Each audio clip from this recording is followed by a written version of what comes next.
Assalamualaikum warahmatullahi wabarakatuh. Puji dan syukur kita panjatkan kehadiran Allah Subhanahu wa Ta'ala atas rahmat dan hidayah kita bisa berkumpul di ruangan kelas 5 yang sekarang ini. Saya ucapkan banyak terima kasih kepada kepala sekolah dan juga rekan-rekan yang meluangkan waktunya dalam diseminasi penyebaran pemahaman dan penerapan pengalaman budaya positif. Di sini kita akan berbicara tentang budaya positif, yang dimana pasti tidak asing lagi apa itu budaya positif. Di sini, ya, adapun yang kita bahas pada siang ini adalah konsep inti budaya positif itu ada 7, nanti dibahas 8. Jadi ada 8, ada perubahan paradigma belajar, kedua disiplin positif, nilai-nilai kebajikan, kemudian kebutuhan dasar manusia, motivasi perilaku manusia, posisi kontrol, keyakinan kelas, dan segitiga restitusi. Pembelajaran dengan paradigma baru, di mana ini mungkin kita sudah tahu, apalagi sekarang kita sudah memasuki IKN, kan bergotong royong. Iya, di sini yang pertama adalah berakhlak mulia. Di sini yang berakhlak mulia pasti kita tahu yang mana itu berakhlak mulia, yang memiliki kesopanan dan sopan sama gurunya, bukan biasanya kita biasa lakukan yaitu 5S: salam, senyum, sopan, santun. Yang betul sekali. Kedua adalah apa yang kedua tadi? Ini. Berkebinekaan global. Sekarang ini ada yang namanya berkebinekaan global. Yang ketiga adalah bergotong royong. Di sini bergotong royong bukan hanya kerja bakti, ya. Kerja bakti biasanya kita lakukan itu gotong royong, kan? Di dalam kelas pembelajarannya disebut juga di gotong royong. Kenapa? Karena belajar, berdiskusi, berkolaborasi, dan saling berdialog antara guru dan siswa atau murid dengan murid. Bukan hanya bergotong royong, kerja bakti, memastikan, bukan hanya itu. Kemudian yang keempat ini adalah apa?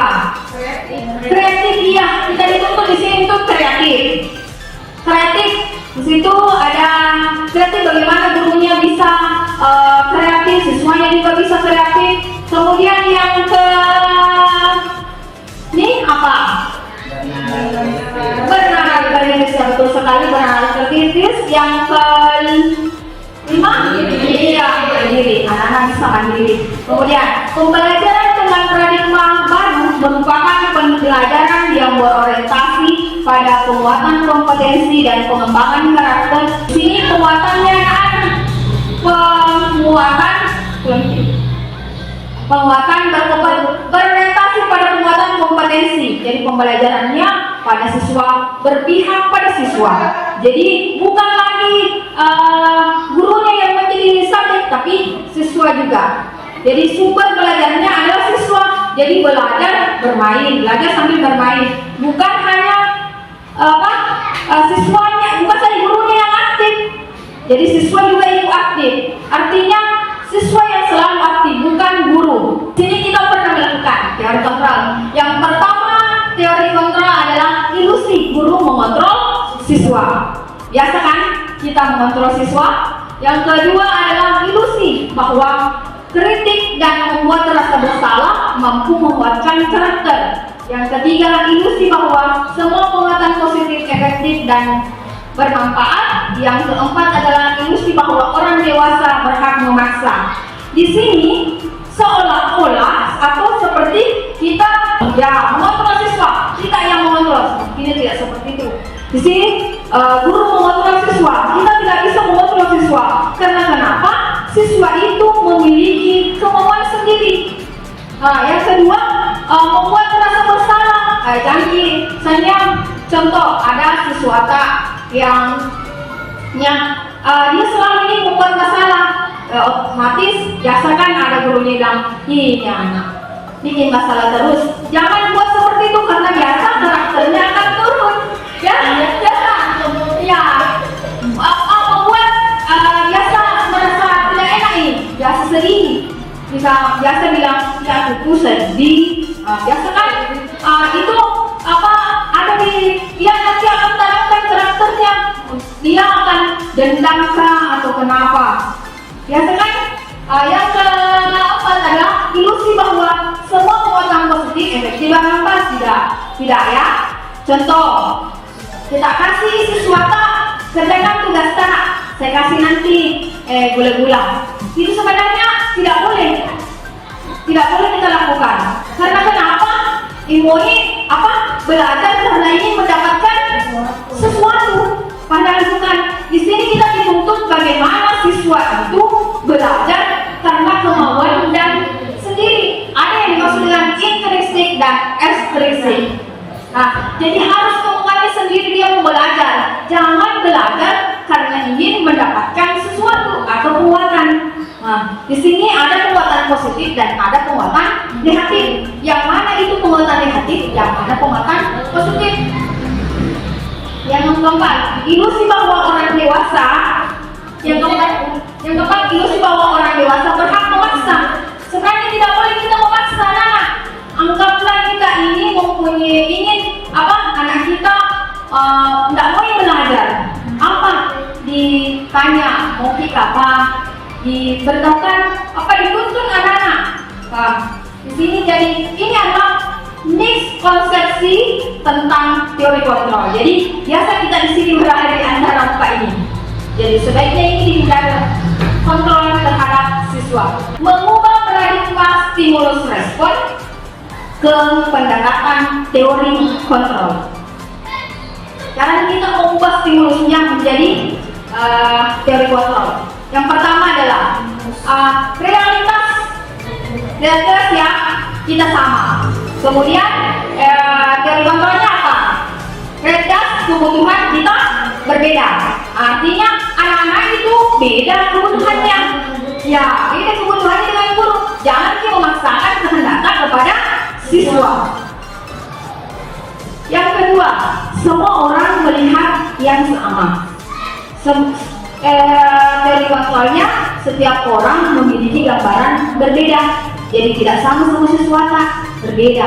Ini A beda potensinya, ini B beda juga. Jadi tidak boleh dikontrol anak. Yang ketiga, kita mencoba mengubah orang agar berpandangan sama dengan kita. Keempat, perilaku buruk dilihat sebagai suatu kesalahan. Jadi kalau kesalahan sesuatu, jangan langsung bilang, salahnya Pak Kiai, jangan begitu.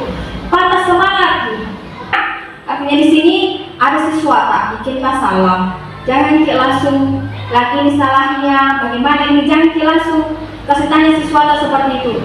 Bujuk dia, tanya, ya, bujuklah dia, bagaimana Kina. Jangan sampai salah ini. Lima adalah saya bisa mengontrol orang lain. Kemudian teori kontrolnya, Anda tidak bisa mengontrol orang lain. Kita tidak bisa mengontrol orang lain maunya apa. Begitu juga dengan sesuatu, tidak bisa dikontrol sesuatu. Mau sesuatu apa? Yang keenam itu pemaksaan ada pada saat bujukan. Kemudian kolaborasi dan menciptakan pilihan pilihan baru. Ya, jadi di sini kita berkolaborasi dengan siswa tak sebagai apa masalah nak, mau tak apa, ya seperti itu. Yang terakhir adalah model berpikir menang kalah. Yang kita lakukan kalau bertemu siswa, ya itu ada masalahnya. Menang kalah, siapa yang menang, siapa yang kalah. Disiplin positif. Saya bertanya kembali, terus kalau masih ajukan tanya, budaya positif. Yang kita maksud di sini budaya positif yang seperti apa? Ya pendidik sekarang lagi. Iya, memperbaiki kelas, ya betul sekali. Di sini adalah disiplin positif. Jadi di sini disiplin berasal dari kata disiplina yang artinya belajar. Jadi disiplin itu artinya belajar. Di mana mengacu pada disiplin diri tentang memiliki tanggung jawab terhadap apa yang dilakukannya berdasarkan nilai-nilai yang diyakini. Ya di sini tadi nilai-nilai kebajikan, nilai-nilai yang disepakati bersama lepas dari suku bangsa, agama, bahasa maupun latar belakangnya. Jadi kita tidak memandang di sini suku bangsa, agama, rasnya, tidak memandang sesuatu seperti itu. Semuanya sama. Yang mana contoh nilai kebajikan atau institusi organisasi ada 3, sebenarnya banyak tapi cuma 3 yang di sini. Yang pertama adalah profil pelajar Pancasila. Profil pelajar Pancasila adalah beriman bertakwa pada Tuhan Yang Maha Esa dan berakhlak mulia, berkebinaan global, gotong royong, mandiri, kearifan dan bernalar kritis. Kedua adalah Ipon Pregarios, program atau BPRO. Oke, di sini yang kedua adalah Ipon Pregari alias program atau BIRO. Di sini toleransi, rasa, hormat, integritas, menghargai, antusias, empati, keingintahuan, keinginan, kreativitas, percaya diri, dan komitmen. Itu adalah contoh kebijakan yang kita akan nanti lakukan. Yang ketiga adalah keterampilan hidup atau life skill. Life skill di sini dapat dipercaya, lurus hati, pendengar yang aktif, tidak merendahkan orang lain dan memberikan terbaik dari dirinya. Kebutuhan dasar manusia. Nah, ini 5 kebutuhan manusia. 5 kebutuhan manusia yang pertama itu adalah bertahan hidup. Di mana di sini ada makanan, sandang, pangan, papan. Ini adalah kebutuhan manusia yang pertama. Yang kedua adalah saya di sini adalah saling terlibat, dipedulikan, berbagi kerjasama, menjadi bagian dari kelompok. Yang ketiga adalah penguasaan. Penguasaan di sini harga diri, keinginan untuk dianggap memimpin, berprestasi, diakui dan didengar. Ketiga adalah penguasaan. Karena anak-anak itu kalau dia itu, ya dia ingin merasa menguasa, keinginan untuk dianggap. Adalah kebebasan, ya sini kebebasan mandiri, memiliki pilihan, mencoba hal baru, mampu mengendalikan harga dirinya. Kemudian kelima adalah kesenangan. Yakni senangnya apa, maunya apa, apakah dia sedang olahraga, bernyanyi, menari. Jadi ini adalah 5 kebutuhan dasar manusia. Yang pertama adalah bertahan hidup, kedua kasih sayang, penguasaan, kebebasan, dan kesenangan. Motivasi perilaku manusia. Tadi sudah yang pertama untuk menghindari ketidaknyamanan atau hubungan. Biasa kan ada anak kerja tugas, mau usaha kerja supaya tidak dihukum, ya. Dia kerja karena takut hukuman. Sebenarnya tidak boleh dilakukan seperti itu. Biasa memang ada siswa seperti itu, bagaimana cara untuk dia tidak kerja tugas karena takut dihukum. Mau dapat imbalan. Di sini biasa kan motivasi intrinsik itu untuk menjadi orang yang mereka inginkan dan menghargai diri sendiri dan nilai-nilai mereka percaya. Mau kerja tugas karena memang dia bertanggung jawab, bukan karena takut mendapat hukuman. Ya, lanjut. Di sini ada 3. Ada hukuman, ada konsekuensi, ada restitusi. Kemudian ini konsekuensi. Ya, konsekuensi itu berencana dan disepakati sesuai peraturan. Contoh, peraturannya tidak memakai sepatu warna hitam. Proses kolaboratif yang mengajarkan murid untuk mencari solusi. Yang tadi kan ada teori kontrol itu, ya. Disinilah restitusi, kita tanamkan restitusi pada anak mencari solusinya. Itulah restitusi. Yang di sini, nah, 5 proses kontrol manusia. Ya benar, proses ini kita lakukan. Ya, kontrol manusia, penghukum. Yang pertama menghukum siswa, apakah itu fisik atau psikis, kan dipaksa. Kemudian membuat merasa bersalah. Kenapa tidak kerja tugas sana? Mereka nanti kalau sekolah, kalau tidak mau begini, itu namanya membuat dia merasa bersalah. Yang keempat adalah teman. Biasa itu kalau ini tidak dan saya mau balon sedikit sama anak. Yang sebagai teman. Yang kelima adalah manajer. Miliki. Dan kelima adalah yang betul manajer. Seorang pemimpin kontrol yang baik adalah manajer, ya. Oke, contoh penerapan 5 posisi kontrol guru. 5 posisi kontrol guru. Yang pertama adalah sini kasus siswa tidak memakai atribut lengkap saat upacara bendera. Kemarin ya, ada siswa kita yang tidak memakai topi pergi sekolah sementara kita upacara. Apakah terhormati?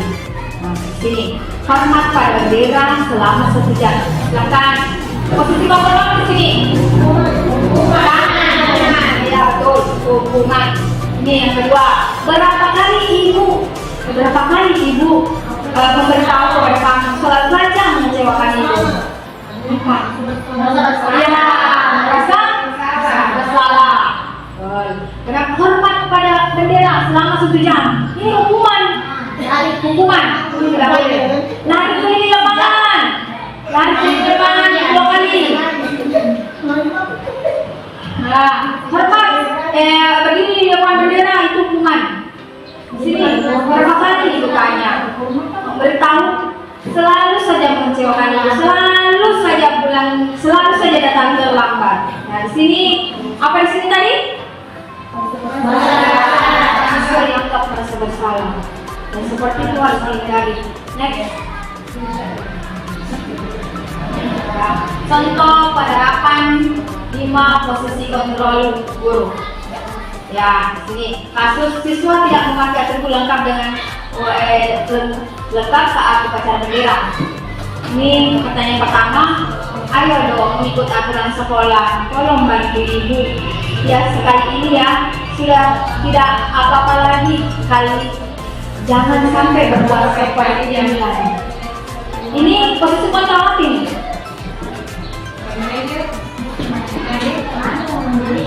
Apa? Posisi kontrol? Iya teman. Kalau ini adalah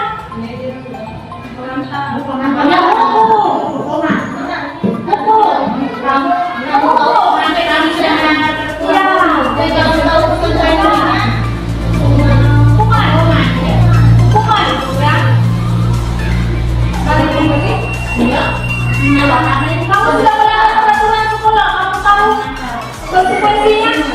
Ya. Ini adalah apakah kamu tahu kesalahanmu kira-kira bagaimana kamu memperbaiki kesalahanmu? Iya, betul sekali. Adalah manajer. Bagaimana kamu memperbaiki? Ya, betul. Dia sendiri yang tindakannya membuat supaya ini dia bisa mencari solusinya. Ya. Posisi kontrol ini ada ya. Posisi kontrol apa Kak Ibu? Saya kecewa sekali dengan kamu. Posisi kontrol apa ini? Saya apa? Apa? Saya kecewa sekali dengan kamu. Betul sekali, merasa bersalah. Jawab. Nih, proses kontrol apa? Kamu tidak pernah benar melakukannya. Proses kontrol apa? Pemantau, ya betul sekali, pemantau. Kamu tidak pernah benar melakukannya. Ngepantau kan? Ngepantau siswanya ini. Iya, nggak pernah pakai ini. Dia tidak pernah pakai topi ini. Betul besar. Tapi ini adalah memantau gurunya menjadi pemantau siswanya. Posisi kontrol apa Kak Guru? Apa rencanamu untuk menyelesaikan rencana ini? Apa ini? Posisi apa ini? Iya Pak? Betul sekali. Manajer. Ayo lakukan dari Bapak ya. Ini apa? Ya teman. Ayolah lakukan. Ini bukan dirinya sendiri melakukan. Saya mengajak bukan intrinsik yang muncul, motivasi intrinsik di sini yang mau kita terapkan pada siswa. Ke keyakinan kelas. Nah, ini yang pertanyaannya, mengapa keyakinan kelas? Mengapa bukan peraturan kelas?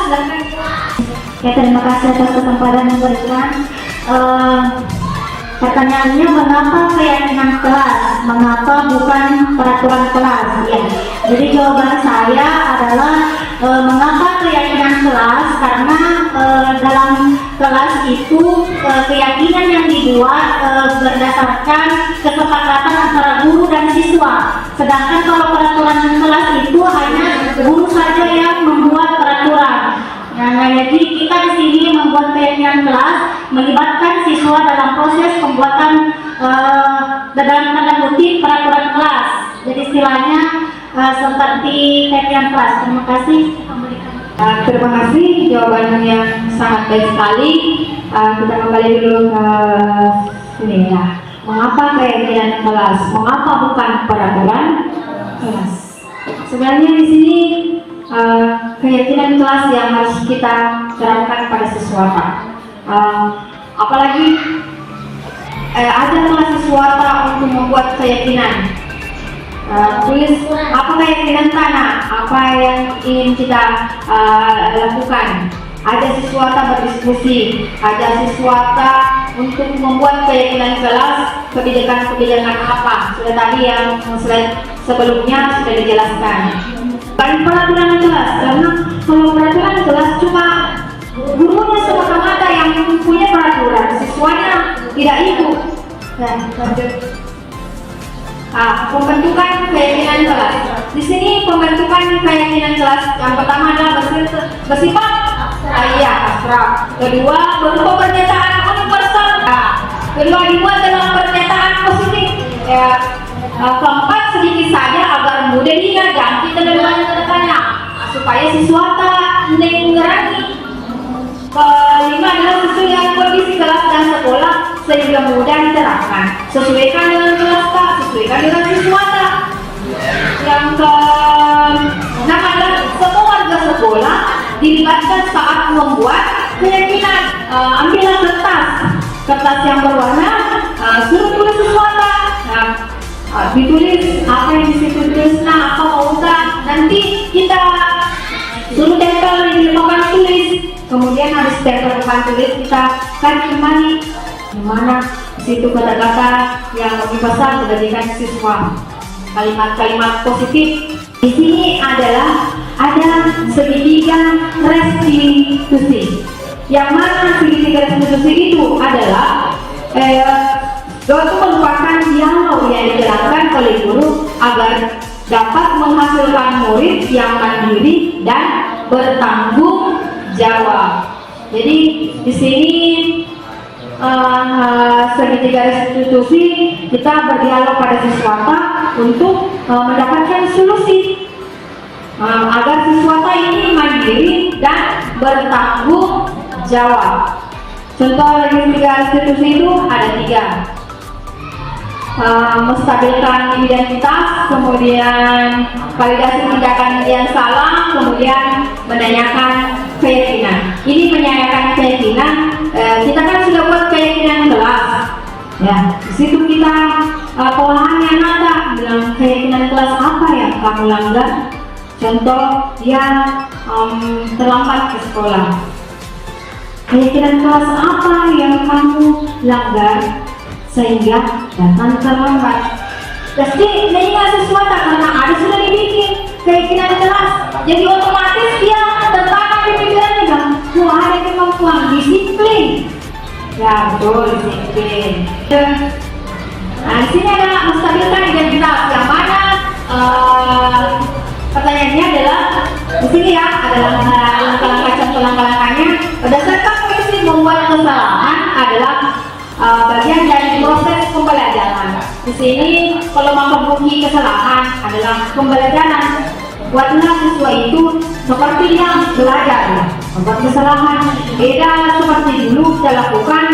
Kalau salah naik pasar Tuhan, ya biasa kan mana salah.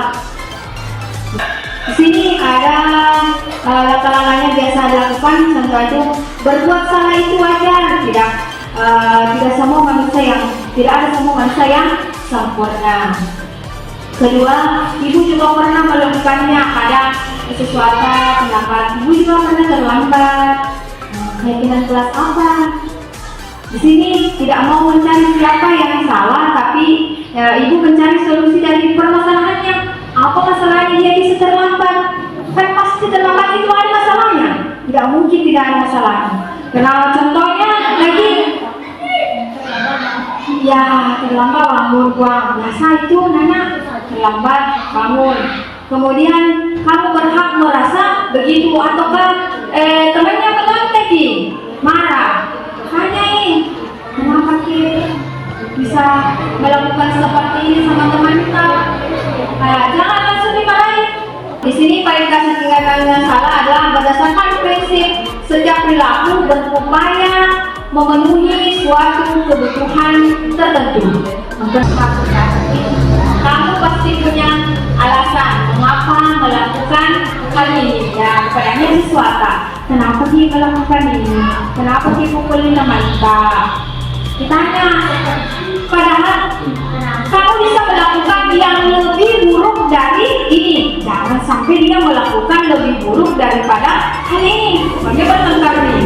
Cuma mengide-ide saja untuk tidak melakukan seperti melukai fisik. Hanya sesuatu seperti itu.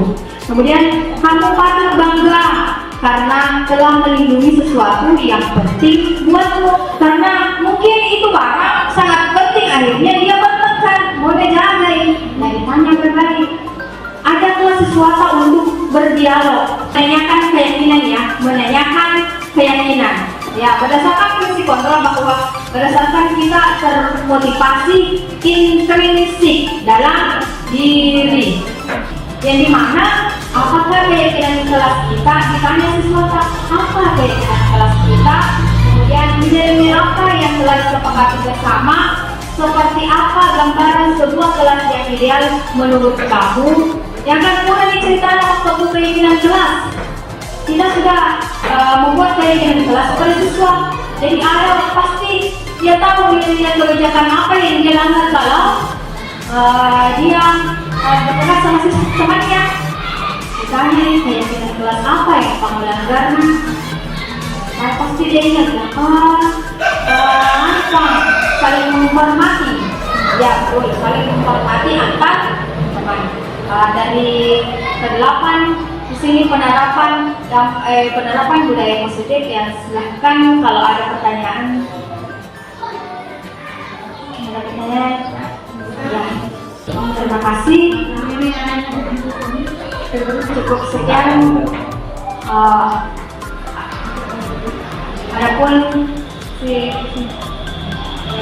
Adapun ada pertanyaan silahkan.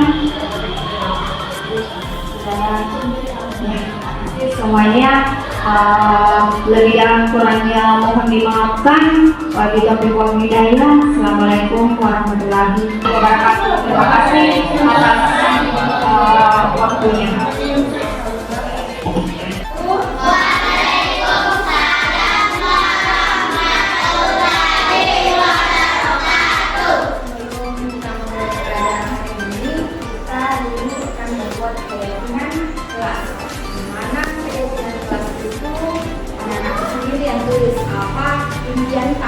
Dalam kelas ini, kamu seperti apa?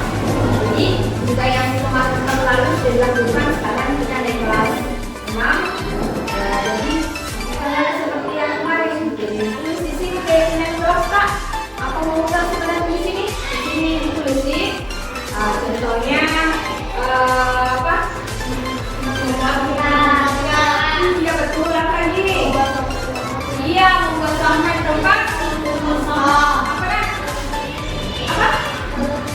Iya, kalau bisa ngapain di sini?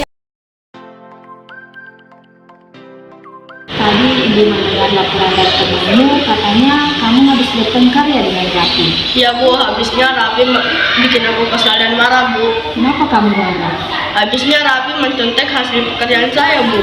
Begitu, wajarlah kalau kamu marah. Jika ibu berada di posisi kamu, ibu akan melakukan hal yang sama. Iya bu. Jadi apa yang kamu lakukan dengan Rapi? Saya marah-marah dengan Rapi bu, saya maki-maki Rapi bu, dan tanpa sadar saya memukul meja Rapi bu. Begitu, pasti kamu berbuat seperti itu ada alasannya ya? Iya bu, masa saya hanya tinggal diam sebentar, saya susah payah mengerjakan pekerjaan saya bu, dan Rapi seenaknya mencontek hasil pekerjaan saya bu, dan tidak mau berusaha sendiri. Ya, wajarlah kalau kamu marah-marah. Kamu tidak rela pekerjaan kamu dicampur dengan Rapi. Ibu sangat menghargai tindakan kamu yang tidak berbuat lebih buruk lagi kepada Rapi, misalnya memukul Rapi. Iya bu. Sekarang coba kita pikirkan tindakan kamu marah-marah dengan Rapi, apakah sesuai dengan keyakinan kita? Tidak bu. Menurut kamu keyakinan apa yang kamu lakukan? Tidak menghargai sesama teman bu.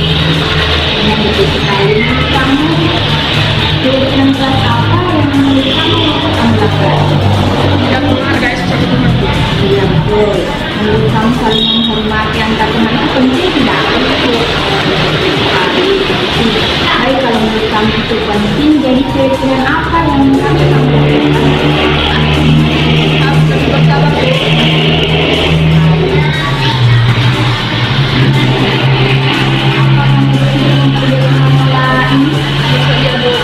Apa yang akan kamu lakukan untuk memiliki masalah ini?